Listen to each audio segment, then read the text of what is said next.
بسم اللہ الرحمن الرحیم۔ السلام علیکم۔ یہ کاشانۂ بصیرت کا چینل ہے اور آپ جو کتاب سماعت فرما رہے ہیں اس کا نام ہے سخن، پارٹ نمبر 14۔ اس کے بعد کی آیت بگڑی ہوئی نسل کے بارے میں ہے۔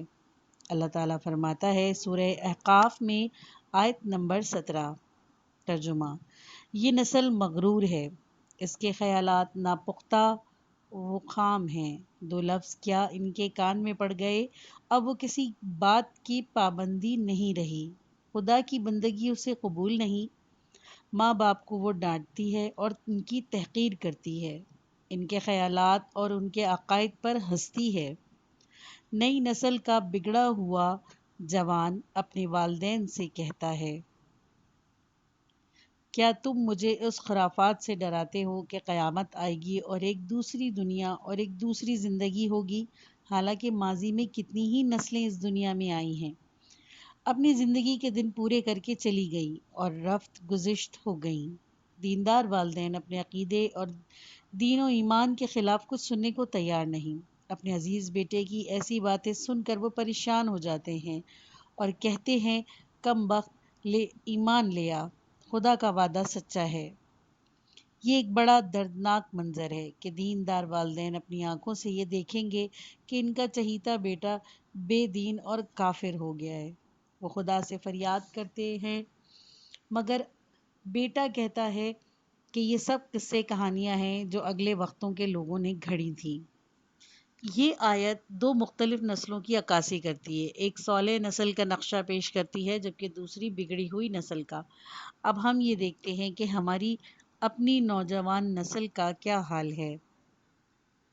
آج کی نوجوان نسل، ہماری نوجوان نسل میں خوبیاں بھی ہیں اور خرابیاں بھی، چونکہ یہ نسل ایسے احساسات رکھتی ہے جن کا قدیم زمانے میں وجود نہیں تھا، اسی لیے اس کا ایک خاص حق ہے، لیکن چونکہ یہ فکری اور اخلاقی کجروی میں بھی مبتلا ہیں، اس لیے اس کجروی کا علاج بھی ہونا چاہیے، لیکن یہ علاج اس نسل کی خوبیوں کو پیش نظر رکھے بغیر، اس کے احساسات اور خواہشات کا احترام کیے بغیر ممکن نہیں۔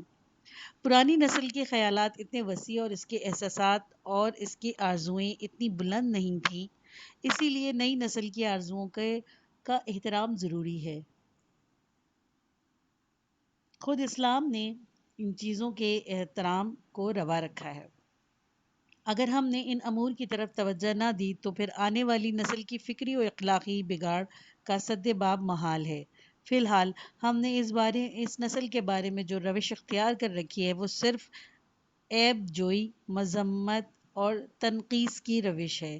ہم ہمیشہ نالا رہتے ہیں کہ سینما ایسا ہے اور تھیٹر ویسا ہے، بڑے ہوٹلوں میں یہ خرابیاں ہیں، ناچ میں وہ خرابیاں ہیں اور سوئمنگ پول میں یہ برائی ہے۔ یہ جو ہم ہر وقت واویلا مچاتے رہتے ہیں یہ صحیح نہیں۔ اس سے بگاڑ کو دور کرنے کے لیے بنیادی غور و فکر کی ضرورت ہے۔ اس نسل کی شکایات کا احساس کرنا چاہیے۔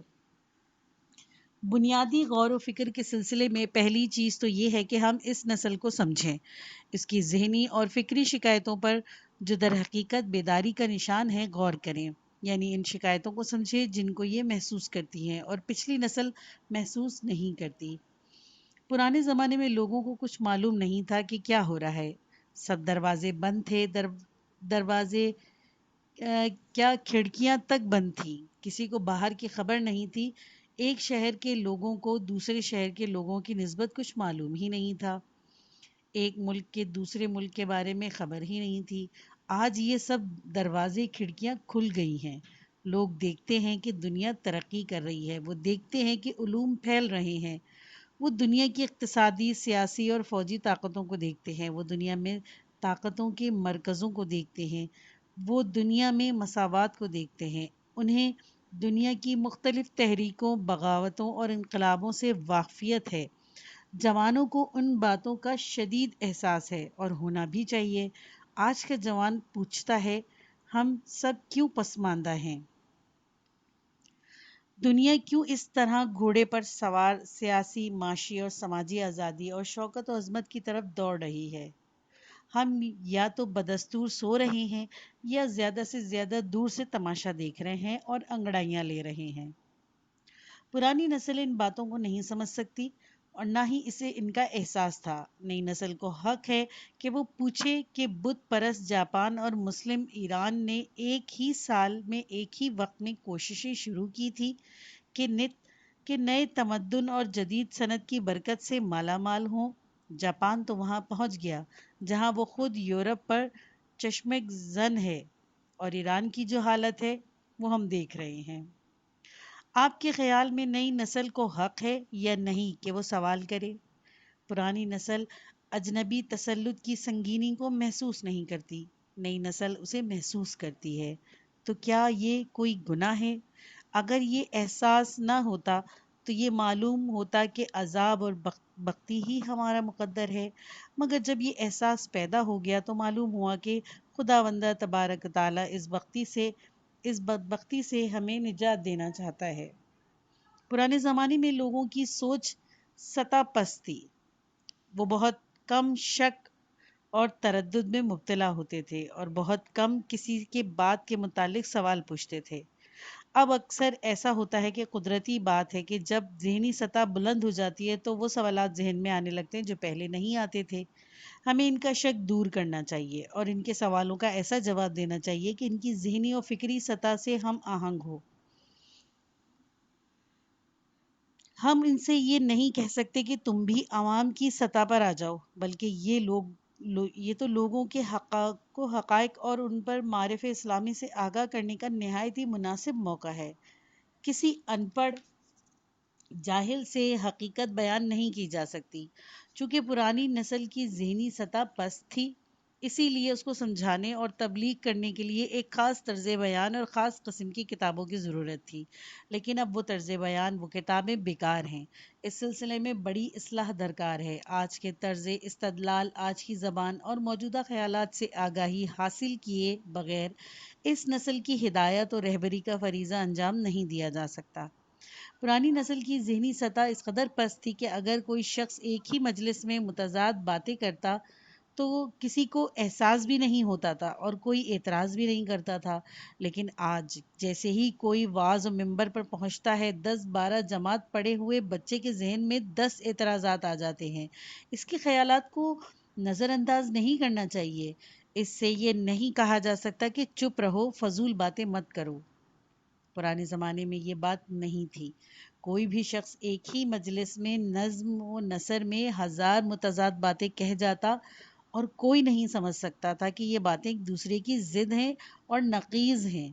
کہتے ہیں کہ جب تاج نیشا پوری تہران آئے تھے، چونکہ بہت خوش آواز تھے، جب وہ تقریر کرتے تو لوگوں کا بڑا مجمع ہوتا، بڑے بڑے اجتماع ہو جاتے۔ ایک دن اس وقت کے صدر اعظم نے ان سے کہا کہ اب اتنے آدمی آپ کے وعظ سننے کے لیے جمع ہو گئے ہیں تو آپ 2-4 کام کی باتیں ان سے کیوں نہیں کہتے، لوگوں کا وقت کیوں ضائع کرتے ہیں؟ تاج نے جواب دیا کہ یہ لوگ اس قابل ہی نہیں ہیں کہ ان سے کوئی کام کی بات کہی جائے۔ کام کی بات تو ان سے کہی جاتی ہے جن کو کچھ سمجھ ہو، ان کو بالکل بھی سمجھ نہیں۔ صدر اعظم نے کہا، خیر ایسا بھی نہیں ہے۔ تاج نے جواب دیا، ایسا ہی ہے، میں شرط لگاتا ہوں اور کسی دن ثابت کر کے دکھاؤں گا۔ ایک دن جب صدر اعظم موجود تھے، تاج نے مجلس شروع کی اور کوفے میں داخلہ اہل بیت کا قصہ بیان کرنے لگے۔ خوش الحانی سے دردناک اور دل روز اشعار پڑھے، خوب گریا و بکا ہوا۔ یکایک تاج نے کہا، ٹھہرو ذرا ٹھہرو۔ لوگ خاموش ہو گئے۔ تاج کہنے لگے، میں تمہارے سامنے وہ منظر پیش کرنا چاہتا ہوں کہ ابو عبداللہ کے بچوں پر کوفے میں کیا گزری۔ جب اہل بیت کوفہ پہنچے تو سخت لو چل رہی تھی، آسمان سے آگ برس رہی تھی، پیاس کے مارے بچوں کے حلق میں کانٹے پڑے ہوئے تھے۔ انہیں اونٹ کی ننگی پیٹھ پر سوار کیا گیا، چونکہ زمین پر برف پڑی ہوئی تھی۔ اونٹ پھسل پھسل کر گر رہے تھے، بچے اونٹوں پر سے زمین پر گرتے تھے اور پکارتے تھے، ہائے پیاس، ہائے پیاس۔ تاج نے اس جملے کو ایک بار پھر دہرایا۔ لوگ ماتم کر رہے تھے، رو رہے تھے۔ آخر جب تاج منبر سے نیچے آئے تو کہنے لگے میں نہیں کہتا تھا ان لوگوں کی کچھ سمجھ نہیں آتا. میں ایک طرف تو کہتا ہوں کہ آسمان سے آگ برس رہی تھی اور ساتھ ہی دوسری طرف یہ بھی کہتا ہوں کہ زمین یخ زدہ تھی. یہ لوگ سوچتے ہی نہیں یہ کیسے ممکن ہے کہ ہوا تو اتنی گرم ہے اور زمین یخ زدہ. یہ قصہ میں نے مرحوم آیت اللہ سید صدر الدین سے سنا تھا. مولدانہ مکاتب فکر کی رجحان کے اسباب. دوسروں نے جو اس نسل کے انحراف پر آمادہ کیا وہ بھی اسی طرح کے انہوں نے ان کی ضرورتوں کو سمجھا اور ان سے فائدہ اٹھایا. مادہ پرست مکاتب فکر جو ہمارے ملک میں وجود میں آئے اور انہوں نے اپنے ملحدانہ مقاصد کے لیے فدائی جمع کر لیے تو یہ کیسے ہوا؟ انہوں نے بھی یہی طریقہ اختیار کیا. وہ جانتے تھے کہ اس نسل کو ایک ایسے مکتب فکر کی ضرورت ہے جو اس کے سوالات کا جواب دے سکے، لہٰذا ایک مکتب فکر سے پیش کر دیا گیا. وہ جانتے تھے کہ اس نسل کی بڑی سماجی آرزویں ہیں اور وہ انہیں پورا ہوتا ہوا دیکھنا چاہتی ہے، لہٰذا انہوں نے بڑی محنت اور کوشش کی اور اس کے نتیجے میں بالآخر اپنے گرد کافی افراد جمع کر لیے. آدمی جب کسی چیز کی ضرورت کو محسوس کرتا ہے تو پھر وہ اس کے اچھے برے ہونے کی فکر نہیں کرتا. معدے کو جب غذا کی ضرورت ہوتی ہے تو پھر وہ اس بات کی اہمیت نہیں رہتی کہ غذا کیسی ہے، جو کچھ مل جائے اس سے پیٹ بھر لیا جاتا ہے. روح بھی جب یہ تشنگی محسوس کرتی ہے کہ کوئی ایسا مکتب ملے جو اس کے سوالوں کے معین اصولوں کے مطابق جواب دے سکے اور عالمی اور سماجی مسائل یکساں طور پر حل کر سکے، تو پھر وہ اس بات کو اہمیت نہیں دیتی کہ اس مکتب فکر کا استدلال قوی ہے یا ضعیف. آدمی کو استدلال کے قوی یا ضعیف ہونے کی اتنی فکر نہیں جتنی اس کی ہے کہ کوئی ایسا باقاعدہ نظریہ ہو جو اس کے ہر سوال کا یکساں طور پر جواب دے سکے. ہمارا چونکہ فلسفے سے تعلق ہے، ہمیں معلوم ہے کہ ان کی باتیں کس قدر لغو ہیں، لیکن انہوں نے اپنا فلسفہ اس وقت پیش کیا جب نئی ضرورتوں کی وجہ سے ایک خلا موجود تھا. یہ گویا اس بات کی علامت تھی کہ اس خلا کی طرف توجہ دینے کی ضرورت ہے. ذہنی نشوونما کی علامت. بچہ شیر خوارگی کے دوران ہی جب اس کی دماغی اور ذہنی قوتیں ایک حد تک نشوونما پا لیتی ہیں، اپنے ارد گرد کی چیزوں کے متعلق سوال شروع کر دیتا ہے. یہ ضروری ہے کہ اس کے سوالوں کے جواب اس کی سمجھ کے مطابق دیے جائیں. یہ ہرگز نہیں کہنا چاہیے کہ فضول بات مت کرو، تمہیں اس سے کیا. اس کا سوال خود اس کی ذہنی صحت کی علامت ہے اور اس امر کی دلیل ہے کہ اس کی ذہنی قوتیں نشوونما پا رہی ہیں. اس کے سوالات نیچر کی طرف سے ایک اعلان ہے کہ ایک نئی ضرورت پیدا ہو رہی ہے، لہٰذا اس کی طرف دھیان دینا چاہیے. یہی حال معاشرے کا ہے. اگر معاشرے میں ایک نیا احساس پیدا ہو تو یہ اس کی ترقی ہے اور نشوونما کی علامت ہے. یہ بھی نیچر کی طرف سے نئی ضرورت کا اعلان ہے. ان باتوں کو ہوا ہوس اور شہوت سے الگ رکھنا چاہیے اور یہ غلطی نہیں کرنی چاہیے کہ ان باتوں کو بھی ہوا ہوس ہی سمجھ لیا جائے اور فوراً اس موضوع سے متعلق قرآنی آیات پڑھنی شروع کر دینی چاہیے. قرآن کیسے متروک ہو گیا؟ ہمیں اس نئی نسل سے شکایت ہے کہ یہ قرآن سے ناآشنا ہے. اسکولوں میں قرآن کیوں نہیں پڑھتی ہو، یونیورسٹی تک پہنچ جاتی ہے مگر قرآن پڑھنا نہیں آتا. واقعی افسوس کی بات ہے کہ یہ حالت ہے، لیکن ہمیں چاہیے کہ خود اپنے آپ سے سوال کریں کہ ہم نے اس سلسلے میں اب تک کیا کیا. آیا جو قرآن اور اسلامیت اسکولوں اور کالجوں میں پڑھائی جاتی ہے، کیا اس بنا پر یہ توقع کی جا سکتی ہے کہ نوجوان نسل قرآن سے پوری واقفیت حاصل کرے گی؟ تعجب تو یہ ہے کہ خود پرانی نسل نے بھی قرآن کو چھوڑ دیا ہے، پھر نئی نسل سے کیا گلہ کہ وہ قرآن سے ناآشنا ہے. ہم نے تو خود قرآن کو چھوڑ دیا ہے اور یہ توقع رکھتے ہیں کہ نئی نسل قرآن سے وابستہ رہے. اب میں یہ ثابت کرتا ہوں کہ کس طرح سے ہم نے قرآن کو چھوڑ دیا ہے. اگر کسی کا علم قرآنی علم ہے، یعنی وہ قرآن میں زیادہ تدبر کرتا ہے اور قرآن کی تفسیر سے پوری طرح واقف ہے، تو ایسے شخص کا ہمارے معاشرے میں کتنا احترام ہوگا، کتنا نہیں. اس کے برخلاف اگر کسی آخوندہ ملا کاظم خراسانی کی کتاب کفایہ پر عبور حاصل ہے تو اسے ایک محترم ہستی سمجھا جاتا ہے۔ معلوم ہوا کہ ہم نے خود قرآن کو چھوڑ دیا ہے۔ قرآن سے اسی اعراض کے نتیجہ ہے کہ ہم اس بدبختی اور نکبت میں گرفتار ہیں۔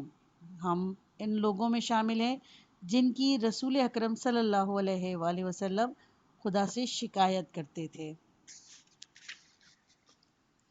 ہمارے ایک عالم جو کچھ عرصے قبل اتابات عالیات کی زیارت سے مشرف ہوئے بیان کرتے ہیں کہ میں آیت اللہ عظمیٰ آقا خوئی مذلل اعلیٰ کی خدمت میں پہنچا تو میں نے کہا آپ نے تفسیر کا درس جو آپ پہلے دیتے تھے کیوں ترک کر دیا؟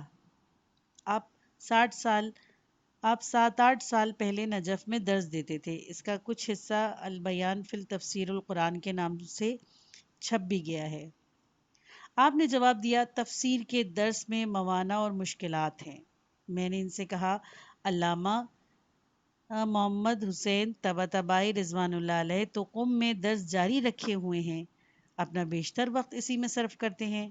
آیت اللہ خوئی نے کہا کہ آقائے طباطبائی نے تزیہ کیا ہے، یعنی انہوں نے خود کو قربان کر دیا ہے، اپنی سماجی شخصیت کو مٹا دیا ہے۔ بات صحیح تھی۔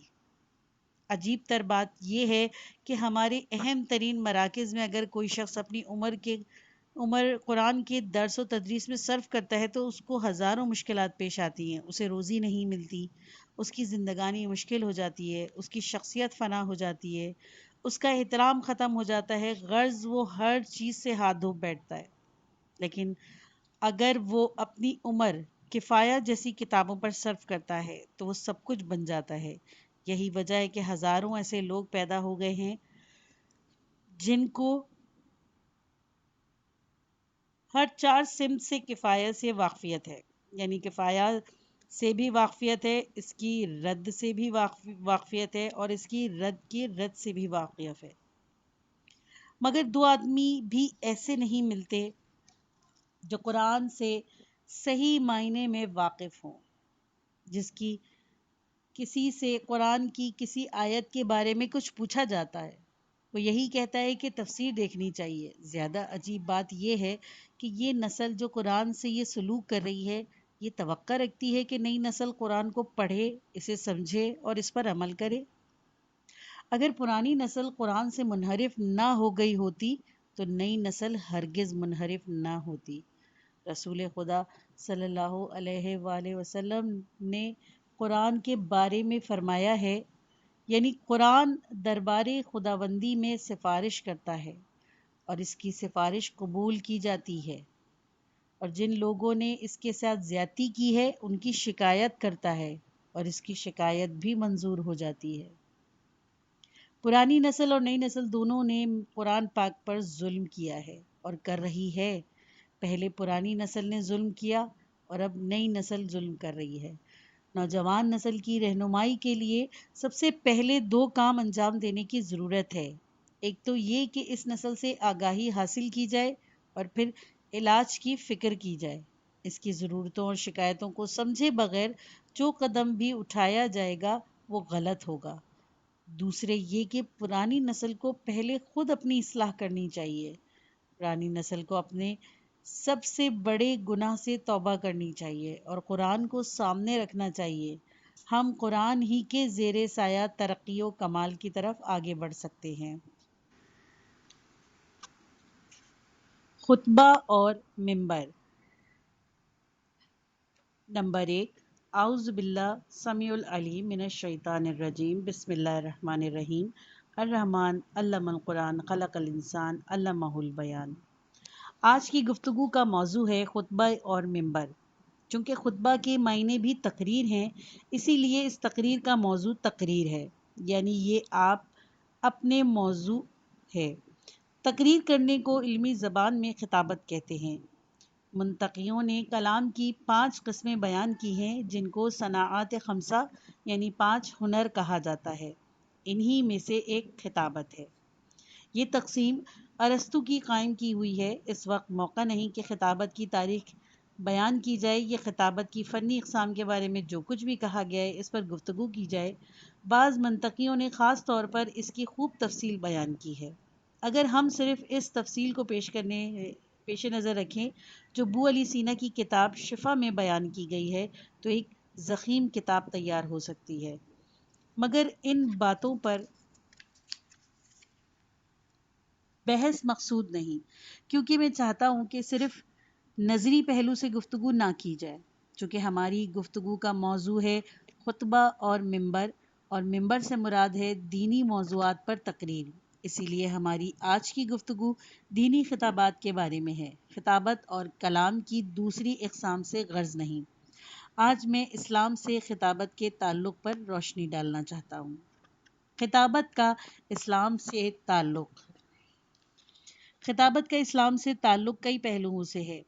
پہلی بات تو یہ ہے کہ خطابت ایک فن اور ایک ہنر ہے، اور کسی بھی فن یا صنعت کو کسی نظریے یا عقیدے کی تقویت کے لیے استعمال کیا جا سکتا ہے اور اسے کمزور کرنے کے لیے بھی۔ یہ الگ بات ہے کہ فن اور صنعت میں کیا فرق ہے۔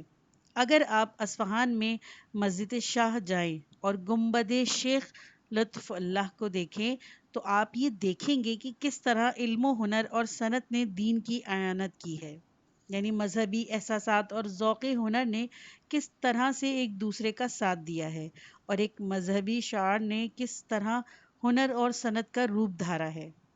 خطاطی بھی ایک ہنر ہے۔ نفیس قرآنی کتبے، مثلاً وہ کتبہ جو مقصورہ مشہد کے اوان میں بالیسور نے لکھا ہے، یہ ظاہر کرتے ہیں کہ ہنر اور صنعت کس طرح مذہبی احساسات کی تقویت کا باعث بن سکتے ہیں۔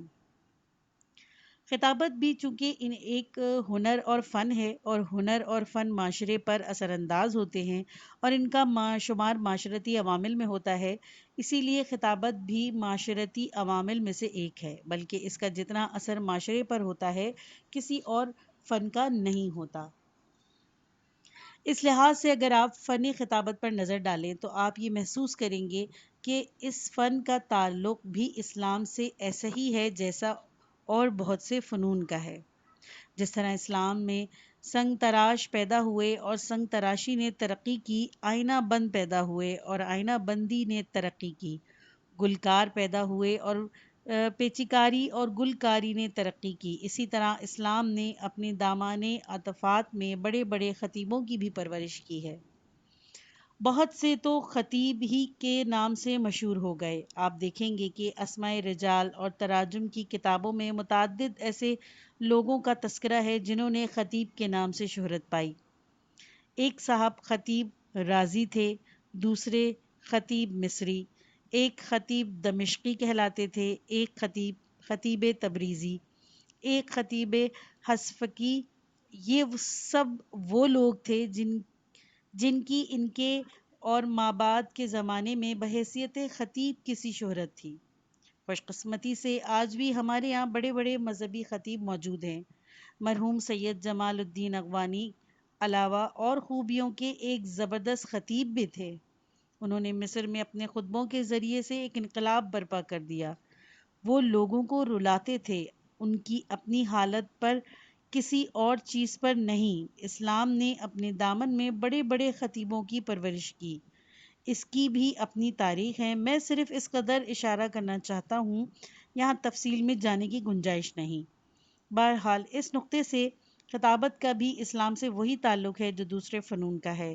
اسلام نے مختلف اقسام کے ہنرمند اور صناع پیدا کیے، انہی میں سے ایک طبقہ خطیبوں اور شاعروں کا بھی ہے۔ خطابت کی ترقی میں اسلام کا اثر۔ خطابت کی پیش رفت اور ترقی نے براہ راست جو اثر ڈالا ہے وہ خطابت اور اسلام کے تعلق کا ایک دوسرا رخ ہے۔ اسلام نے نہ صرف فن خطابت کو متاثر کیا بلکہ اسے ایک بلند مقام بھی عطا کیا۔ جن فنون کا تعلق زبان سے ہے، یعنی شعر گوئی، تحریر اور تقریر، ان میں سے عربوں کو شعر گوئی میں کافی کمال حاصل تھا۔ عرب فطری طور پر شاعر ہیں، قبل از اسلام بھی ان میں ممتاز شعراء موجود تھے، گو اپنی محدود معلومات کی وجہ سے وہ محدود خیالات ہی کا اظہار اپنے اشعار میں کر سکتے تھے، پھر بھی جن افکار تک ان کی رسائی تھی ان کی حدود میں رہتے ہوئے بہت عمدہ شعر کہتے تھے، لیکن خطابت کے میدان میں عربوں کو وہ کمال حاصل نہیں تھا۔ باوجود اس کے کہ زمانہ جاہلیت کے اشعار کا کافی ذخیرہ ہمارے پاس موجود ہے، خطابت کے بہت کم نمونے ملتے ہیں، پھر بھی کچھ نمونے موجود ہیں۔ تیسرے فن یعنی تحریر کا کوئی نمونہ موجود نہیں۔ زمانہ جاہلیت کی کوئی تصنیف ہمارے پاس نہیں جو اس زمانے کے طرز تحریر کی یادگار ہو۔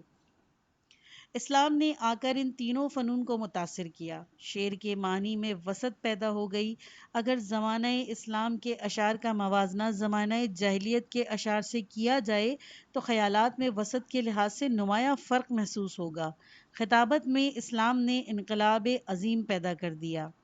اسلام ہی کی بدولت تصنیف و تالیف کا آغاز ہوا۔ ایک کتاب ہے جس کا نام ہے جمرات و خطب العرب۔ اس مجموعے میں زمانہ جاہلیت اور زمانہ اسلام دونوں کے ادوار کے وہ خطبے شامل ہیں جو عربوں نے دیے۔ اگر آپ ان خطبوں پر نگاہ ڈالیں گے تو آپ دیکھیں گے کہ وہ خیالات کے لحاظ سے بہت سادہ اور سطحی ہیں، لیکن جب آپ اسلامی دور کے خطبوں کو دیکھیں گے تو آپ کو ایک انقلاب سا محسوس ہوگا۔ زمانہ جاہلیت کے خطبوں میں سے کچھ فقرے اقسم بن صفی اور مشہور خطیب قصص بن سعادہ ایادی کے نقل ہوئے ہیں، لیکن آپ یہ دیکھیں گے کہ یہ بہت سادہ اور سطحی ہیں۔ جیسے ہی آپ اسلامی دور میں داخل ہوں گے اور آپ کی نظر رسول اکرم صلی اللہ علیہ وآلہ وسلم کے خطبوں پر پڑے گی تو آپ کو ایک اور ہی انداز نظر آئے گا۔ ان کے خیالات مختلف ہیں، معارف کا بیان ہے، روحانیت ہے، اجتماعی اور اخلاقی مسائل ہیں، عقل و دانش ہے، جبکہ زمانہ جاہلیت کے خطبوں میں ان سب باتوں کا وجود نہیں تھا۔ قرآن مجید خود اعجاز بیان اور فصاحت لسان کا ایک اعلیٰ نمونہ ہے اور بیان کو اللہ تعالیٰ کی ایک بڑی نعمت قرار دیتا ہے۔ پیغمبر اسلام صلی اللہ علیہ وآلہ وسلم پر سب سے پہلے جو آیت نازل ہوئی ان میں قلم اور تحریر کا ذکر ہے۔ بسم اللہ الرحمن الرحیم۔